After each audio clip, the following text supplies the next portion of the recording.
Gold, trusted gold buyers. మీరు తాకట్టు పెట్టిన బంగారాన్ని విడిపించి ఈ రోజు ఉన్న మార్కెట్ ధరకు కొనబడను. అక్యూజ్డ్ ఆనందరావు మీద ఫిర్యాది మిస్ రాధ ఇతను తన్ను బలాత్కరించబోయినాడని, తన్ను తాను రక్షించుకోవడానికి ఇతన్ని గాయపరిచారని కోర్టు వారికి చెప్పింది. కానీ అది అబద్ధమని కోర్టు వారికి మనవి చేస్తూ ఆనందరావు ద్వారా అసలు నిజాన్ని కోర్టు వారికి తెలియజేయడానికి ప్రయత్నిస్తాను. Yes, you can proceed. Thank you sir. Mister Anandarao, ఫిర్యాది మిస్ రాధ మీకు తెలుసా? తెలుసు. ఎలా తెలుసు? ఆమె నా సెక్రటరీగా పనిచేస్తుంది. ఓహో, సెక్రటరీగా పనిచేస్తూ ఆమె తన అందచందాలతో అడుగడుగునా మిమ్మల్ని ఆకర్షింపజేయాలని ప్రయత్నించింది కదూ? అవును. Objection, Your Honor. That is a leading question. Objection sustained. Yes, proceed. Mister Anandarao, 16వ తారీఖున ఏం జరిగిందో వివరంగా చెప్పండి. ఆ రోజు నా భార్య ఊళ్ళో లేదు. నా స్నేహితుడికి రైల్వే స్టేషన్ లో సెండ్ ఆఫ్ ఇచ్చి ఇంటికి వచ్చాను. హాల్లోకి వచ్చి లైట్ స్విచ్ వేసిన నాకు రాత కనిపించింది. ఏమిటి ఇలా వచ్చావన్నాను. తన కోరిక తీర్చకపోతే, తను చెప్పినట్టు వినకపోతే తనను నేను బలాత్కారం చేసినట్టు అరిచి అల్లరి చేస్తానంది. ఛీ, నీకు సిగ్గు లేదా, బయటికి నడువన్నాను. అంతే, తన చేతిలో ఉన్న కత్తితో నన్ను పొడిచి అరిచి అల్లరి పెట్టింది. That's all, your honour. Your Honor, let me examine the accused. Yes, proceed.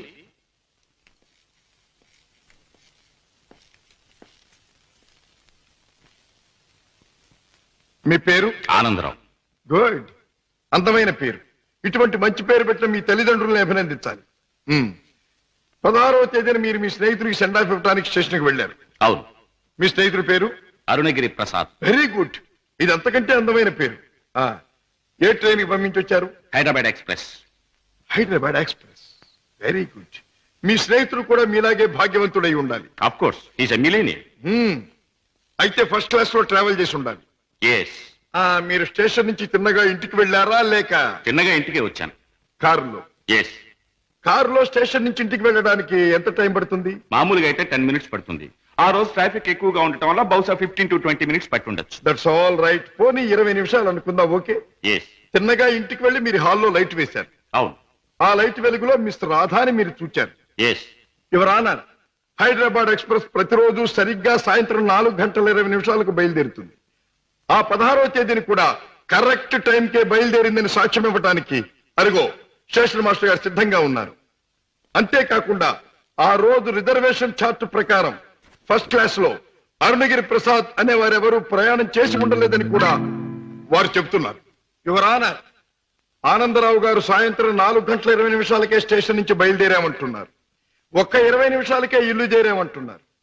మరి పట్టపగల ఆ లైట్ ఎందుకు వేయవలసి వచ్చిందో అది వారికే తెలియాలి. పైగా ఆ 16వ తేదీన వారు నివసిస్తున్నటువంటి గాంధీనగర్ ఏరియాలో ట్రాన్స్ఫార్మర్ రిపేర్ కోసం పవర్ షట్ డౌన్ చేయబడిందని, తిరిగి రాత్రి 8 గంటలకే పవర్ రెస్టోర్ చేయబడిందని సాక్ష్యం చెప్పడానికి electricity board, repairs and maintenance department వారు సిద్ధంగా ఉన్నారు. ఆనందరావు గారు లైట్ వేసామంటారు, డిపార్ట్మెంట్ వారు పవర్ లేదంటారు. ఒక్క మాటలో చెప్పాలంటే యువర్ ఆనర్, ఆనందరావు చెప్పే ఏ ఒక్క మాట కూడా నిజం కాదు. అరిటాకు వెళ్లి ముళ్ళు మీద పడ్డా, ముళ్ళు వెళ్లి అరిటాకు మీద పడ్డా జరిగే నష్టం అరిటాకుకి. ఆ అరిటాకు లాంటిదే ఆడదాని జీవితం. ఎన్ని అవమానాలైనా భరిస్తుంది గాని ధైర్యం చేసి కోర్టుకెక్కి అల్లరిపాలు కాదు. ఆనందరావు లాంటి ఎందరో శ్రీమంతుల హీన కృత్యాలకు బలైన ఎందరో అబల ప్రతినిధిగా ఈనాడు ధైర్యం చేసి కోర్టుకొచ్చిన నా క్లయింట్ మిస్ రాధాదేవిని అభినందించక తప్పదు. ఈ ఆనందరావు లాంటి చెడు పురుగుల్ని కోర్టు వారు కఠినంగా శిక్షించాలి. ఆనందరావు మీద మిస్ రాధ తెచ్చిన అభియోగం అబద్ధమని నిరూపించడానికి ఆనందరావు చెప్పినదంతా కల్పనగా నిరూపించడమైనది. కనుక ఆనందరావుని నేరస్తుడిగా ఎంచి ఐపీసీ 354 సెక్షన్ క్రింద 3 నెలల జైలు శిక్ష, 2000 రూపాయల జరిమానా విధించడమైనది. సక్సెస్, మనకి గ్రాండ్ సక్సెస్. నిజంగానా? I am very happy. అవునమ్మా, మన వాదనతో పీపీకి మతిపోయింది, జడ్జికి మాట పోయింది, అవతల పార్టీ ఓడిపోయింది. రామయ్య, అన్నయ్య తన మొదటి కేసులో గెలిచాడు. చాలా సంతోషం బాబు. నా చేతుల్లో పసివాడిగా ఆడుకున్న నువ్వు ఇంత పెద్ద లాయర్ అవ్వడం నాకెంతో ఆనందంగా ఉంది బాబు. రామయ్య, ఈ కేసు గెలవటానికి ముఖ్య కారణం ఏంటో తెలుసా? కళకళ్ళాడే ఫేస్ తో మా పద్మ నేను కోర్టుకు వెళ్ళేటప్పుడు శకునం రావడం. అందుకే మా చెల్లికి ఒక అందమైన బహుమతి. అబ్బా చీర చాలా బాగుందన్నయ్య. అమ్మా నువ్వు ఇలాగే శకునం వస్తూ నేను ఇలాగే కేసులు గెలుస్తూ ఉంటే ప్రతిసారి నీకు ఓసారి. థ్యాంక్ యూ అన్నయ్య, థ్యాంక్ యూ. అన్నట్టు నీతో చెప్పడం మర్చిపోయాను. ఏమిటి? రేపు ఉదయం 10 గంటల నుంచి ఈ ఇల్లంతా చాలా సీరియస్ గా గంభీరంగా మారిపోబోతుంది. అయితే రేపు డాడీ వస్తున్నారన్నమాట. అవునన్నయ్య, లండన్ ట్రిప్ ముగించుకుని రేపు మార్నింగ్ ఫ్లైట్ కోసం ఫోన్ చేశారు. రేపు వస్తారు. మళ్ళీ 4 రోజుల్లో ఏదో వ్యాపారం పనులంటూ మరో దేశానికి పెడతారు. ఏమిటో ఈ వ్యాపారం పనులు విమాన ప్రయాణాలు లేని డాడీకి ఏమీ తోచదు.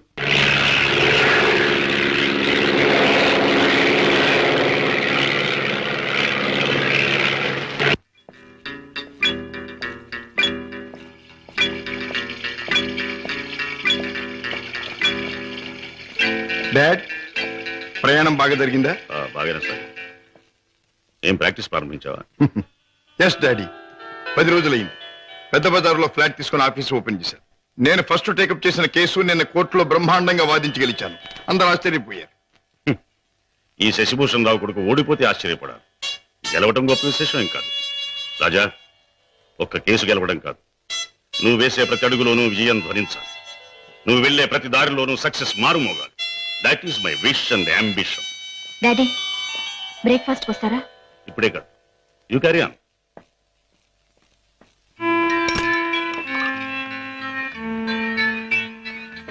రామయ్య. ఏమిటి పెద్ద అయ్యారు? ఇదిగో నీకు 100 రూపాయల బహుమానం. నీ ఇష్టం వచ్చిన ఖర్చు పెట్టుకో. అయ్యగారు, నేను ఇప్పుడు ఆనందంతో పొంగిపోతున్నానయ్యా. ఎందుకో తెలుసా? నా కొడుకు తన మొదటి కేసు గెలిచి తన ప్రతిభ నిరూపించుకున్నాడు. I'm very proud of him. కూటి కోసం కోటి విద్యలు. ఏ వ్యాపారం తలపెట్టినా కళ్ళ ముందు కటకటాలు కనిపిస్తున్నాయి. ఈ దొంగరాముడు బ్రతికింతేనా? బాబాయ్ డ్యూటీ టైం అయింది, తొందరగా బయలుదేరకపోతే గిరాకీలు తగలవు. తొందర పడకమ్మా, జనాన్ని మోసం చేయడానికి మనం ఒక కొత్త వ్యాపారం కనిపెట్టాంగా. ఉండు మరి. ఇదిగో ఈ గుమ్మడికాయ. అదైతే 10 నెలల కడుపులో ఉంటుంది. ఓహో అది సరే. ఇది అదైతే ఓకే. త్వరగా రా.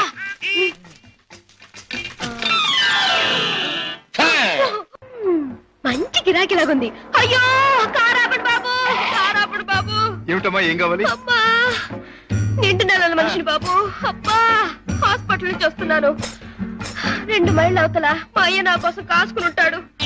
అక్కడికి తీసుకెళ్ళండి బాబు, మీకు పుణ్యం ఉంటుంది. అలాగేనమ్మా, రా ముందు కూర్చో. అబ్బా జాగ్రత్త జాగ్రత్త జాగ్రత్త. అమ్మా అయ్యో. ఏమిటి అలా కడుపు పట్టుకుంటున్నావు? జారిపోతున్నావునని. అదే బాబు, నేను జారి పడితే లోనున్న బిడ్డకి దెబ్బ తగలకుండా. ఎన్నో నెల? ఇది జనవరి కదా బాబు, అంటే 1వ నెల. ఏమిటి 1 నెలకు అంత కడుపా? ఏ కడుపా? కడుపుకి 9 నెలలు బాబు. మీరు అడిగింది దీన్ని గురించి అనుకోలేదు బాబు. ఇది నిక్కర్చైనా 9 నెలల కడుపే బాబు.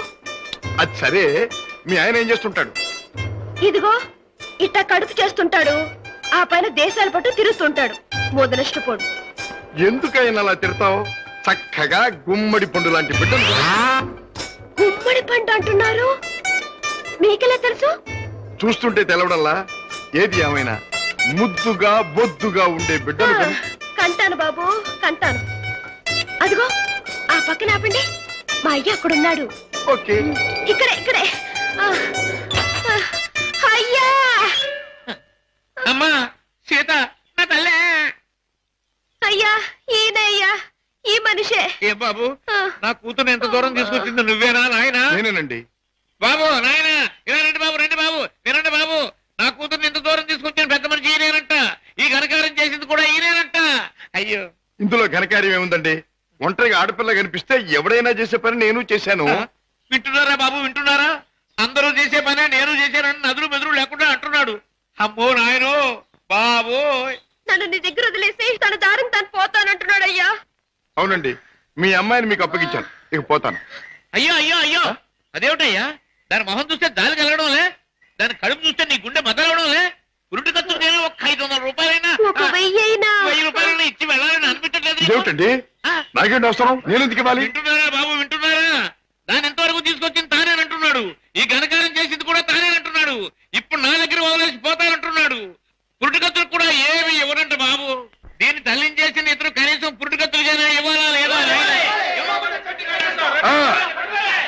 అందరూ ఒక నిమిషం ఆగండి. ఇది అమ్మాయి కడుపు కథ. అది సరే, కడుపు బుల్లే, మొదటిసారి మనం ఎప్పుడు కలుసుకున్నాం? ఏడాది క్రితం. అప్పుడు నేనేమన్నాను? నీలాంటి అందమైన పిల్ల దొరకటం నా అదృష్టం అన్నారు. అప్పుడు నువ్వేమన్నావో గుర్తుందా? నాలాంటి పోలీస్ ఆఫీసర్ దొరకటం నీ అదృష్టం. పోలీస్ ఆఫీసరా? అయ్యో. అవును, రౌడీల్ని కేడీల్ని పట్టుకునే పెద్ద పోలీస్ ఆఫీసర్. పాపం, కడుపుతో ఉన్న నిన్ను వదిలిపెట్టి నేను తప్పు చేస్తానా? ఒక్క పురిటి ఖర్చులేమిటి, అన్ని ఖర్చులు నేనే భరిస్తా. నిన్ను పువ్వుల్లో పెట్టి పూజిస్తా. పదండి కారెక్కుదురు గాని. పువ్వుల్లోనూ కాయల్లోనూ నన్ను పెట్టదు బాబు. నా బతికేదో నన్ను బతకనివ్వండి బాబు. పండు లాంటి పిండం బుర్ర బద్దలైంది. కడుపులే. కూటి కోసం కోటి విద్యలు. అన్నయ్య, ఏం పద్మా? రేపు మా కాలేజీ కల్చరల్ ప్రోగ్రామ్ కి నేను 500 రూపాయలు ఇవ్వాలి. డాడీని అడిగా డబ్బులు తెచ్చిపెట్టం. ఏ డాడీ నువ్వే అడగొచ్చుగా. అమ్మో, ఆయన ముందు నిలబడి మాట్లాడాలంటేనే నాకు దడ వణుకు. ఇంక డబ్బులు అడగాలంటే ఏ డాడీని చూస్తే ఎందుకమ్మా అంత భయం? ఆయన ఏమన్నా పులా సింహమా? ప్లీజ్ అన్నయ్య, నువ్వు అడిగి తెచ్చిపెట్టు ప్లీజ్. గారాల చెల్లెలు మారాన్ చేస్తూ ఉంటే తప్పుతుందా? ఓకే. పులి ఎక్కడుందమ్మా? వాడు అమ్మకానికి ఒప్పుకోలేదా? కావాలంటే 1 లక్ష రూపాయలు ఎక్కువ పెట్టి, 1 లక్ష కాదు, 2 లక్షలు, 3 లక్షలు, 5 లక్షలు సరే వాడు మొహానికి. I don't care for money, understand? Business లో ఏమైనా సమస్య వచ్చిందా? సమస్య లేకుండా బిజినెస్ ఉండదు కదా. ఏ సమస్య అయినా మీరు డబ్బుతో పరిష్కారం చేస్తారు డాడీ. ఈ లోకంలో ఎంతటి సమస్యనైనా డబ్బుతో పరిష్కారం చేయవచ్చు నా ఉద్దేశం. ఎంతటి వాడినైనా డబ్బుతో తల ఉంచుకునేట్టు చేయొచ్చు నా అభిప్రాయం. Exactly correct. ఈ సంగతే నేను చెల్లెమ్మతో కూడా చెప్పాను. ఏదో వాళ్ళ కాలేజీ ఫంక్షన్ కి తలకు 200 ఇస్తున్నారట. ముష్టి 200 ఏమిటమ్మా? డాడీ అడిగితే 500 ఇస్తారు. ఈ డబ్బుతో అందరూ నీ ముందు తలంచుతారు అని చెప్పారు. Your right. ఈ శశిభూషణ్ రావు పిల్లలు అందరికంటే ఎప్పుడు ఉన్నతమైన స్థానంలోనే ఉండాలి. ఈ చెక్ తీసుకెళ్లి పద్మకిచ్చి ఫిలప్ చేసుకోండి. Thank you daddy. ఏమి పద్మ, ఇవాళ కాలేజీ అయ్యాక మనందరం కలిసి పిక్చర్కి వెళ్దామే? అవునే పద్మ, కొత్త ఇంగ్లీష్ పిక్చర్ రిలీజ్ అయింది, వెళ్దామే. సారీ, ఇవాళ పిక్చర్ ప్రోగ్రామ్ కుదరదు. అర్థమైందే, నువ్వు వాళ్ళ పిక్చర్కి రానన్నావంటే. అక్యూజ్డ్ ఆనందరావు మీద ఫిర్యాది మిస్ రాధ ఇతను తన్ను బలాత్కరించబోయినాడని, తన్ను తాను రక్షించుకోవడానికి ఇతన్ని గాయపరిచారని కోర్టు వారికి చెప్పింది. కానీ అది అబద్ధమని కోర్టు వారికి మనవి చేస్తూ ఆనందరావు ద్వారా అసలు నిజాన్ని కోర్టు వారికి తెలియజేయడానికి ప్రయత్నిస్తాను. Thank you sir. Mister Anandarao, ఫిర్యాది మిస్ రాధ మీకు తెలుసా? తెలుసు. ఎలా తెలుసు? ఆమె నా సెక్రటరీగా పనిచేస్తుంది. ఓహో, సెక్రటరీగా పనిచేస్తూ ఆమె తన అందచందాలతో అడుగడుగునా మిమ్మల్ని ఆకర్షింపజేయాలని ప్రయత్నించింది కదూ? అవును. Objection your honour. That is a leading question. Objection sustained. yes proceed. Mister Anandarao, 16వ తారీఖున ఏం జరిగిందో వివరంగా చెప్పండి. ఆ రోజు నా భార్య ఊళ్ళో లేదు. నా స్నేహితుడికి రైల్వే స్టేషన్ లో సెండ్ ఆఫ్ ఇచ్చి ఇంటికి వచ్చాను. హాల్లోకి వచ్చి లైట్ స్విచ్ వేసిన నాకు రాత కనిపించింది. ఏమిటి ఇలా వచ్చావన్నాను. తన కోరిక తీర్చకపోతే, తాను చెప్పినట్టు వినకపోతే తనను నేను బలాత్కారం చేసినట్టు అరిచి అల్లరి చేస్తానంది. ఛీ, నీకు సిగ్గు లేదా? బయటికి నడువన్నాను. అంతే, తన చేతిలో ఉన్న కత్తితో నన్ను పొడిచి అరిచి అల్లరి పెట్టింది. That's all your honour. Your honour, let me examine the accused. yes proceed.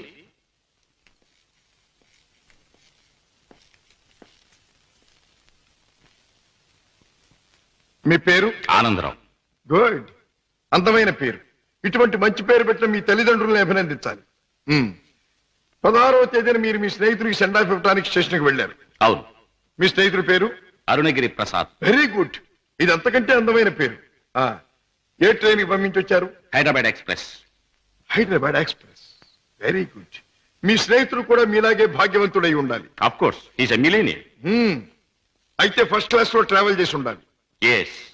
మీరు స్టేషన్ నుంచి తిన్నగా ఇంటికి వెళ్ళారా లేక? చిన్నగా ఇంటికే వచ్చాను. కారులో? ఎస్. కారులో స్టేషన్ నుంచి ఇంటికి వెళ్ళడానికి ఎంత టైం పడుతుంది? మామూలుగా అయితే 10 minutes పడుతుంది. ఆ రోజు ట్రాఫిక్ ఎక్కువగా ఉండటం వల్ల బహుశా 15 to 20 minutes పట్టుండొచ్చు. That's all right. పోనీ 20 నిమిషాలు అనుకుందాం. ఓకే. ఎస్. తిన్నగా ఇంటికి వెళ్ళి మీరు హాల్లో లైట్ వేశారు. అవును. ఆ లైట్ వెలుగులో మిస్టర్ రాధాని మీరు చూచారు. Yes your honour, Hyderabad express ప్రతిరోజు సరిగ్గా సాయంత్రం 4:20 బయలుదేరుతుంది.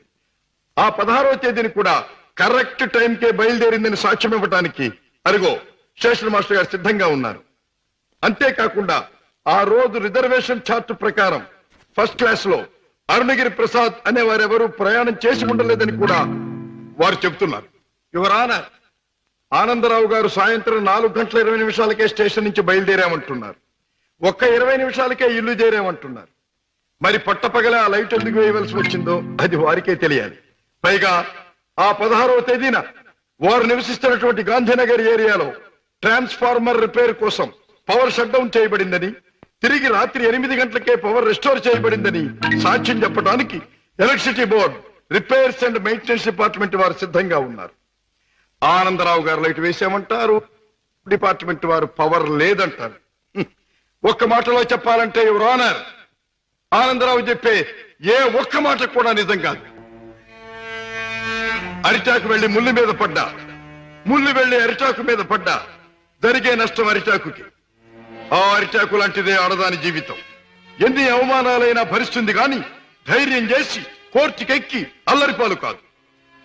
ఆనందరావు లాంటి ఎందరో శ్రీమంతుల హీన కృత్యాలకు బలైన ఎందరో అబల ప్రతినిధిగా ఈనాడు ధైర్యం చేసి కోర్టుకొచ్చిన నా క్లయింట్ మిస్ రాధాదేవిని అభినందించక తప్పదు. ఈ ఆనందరావు లాంటి చెడు పురుగుల్ని కోర్టు వారు కఠినంగా శిక్షించాలి. ఆనందరావు మీద మిస్ రాధ తెచ్చిన అభియోగం అబద్ధమని నిరూపించడానికి ఆనందరావు చెప్పినదంతా కల్పనగా నిరూపించడమైనది. కనుక ఆనందరావుని నేరస్తుడిగా ఎంచి ఐపీసీ 354 సెక్షన్ క్రింద 3 నెలల జైలు శిక్ష, 2000 రూపాయల జరిమానా విధించడమైనది.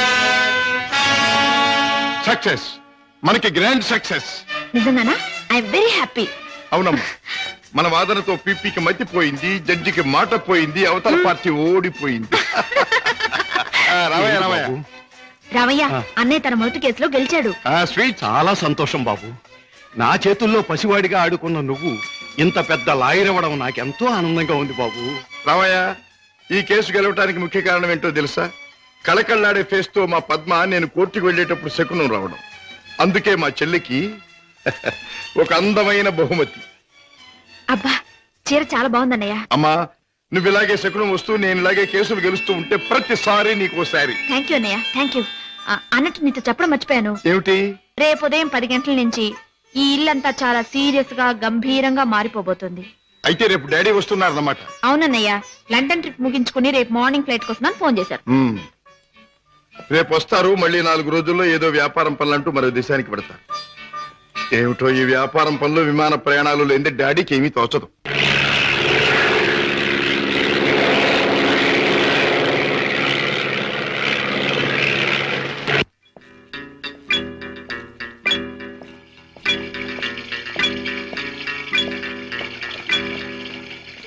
డాడ్, ప్రయాణం బాగా జరిగిందా?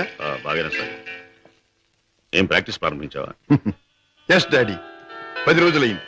పెద్ద బజారులో ఫ్లాట్ తీసుకుని ఆఫీస్ ఓపెన్ చేశాను. నేను ఫస్ట్ టేకప్ చేసిన కేసు నిన్న కోర్టులో బ్రహ్మాండంగా వాదించి గెలిచాను. అందరూ ఆశ్చర్యపోయారు. ఈ శశిభూషణ్ రావు కొడుకు ఓడిపోతే ఆశ్చర్యపడాలి, గెలవటం గొప్ప విశేషం ఏం కాదు.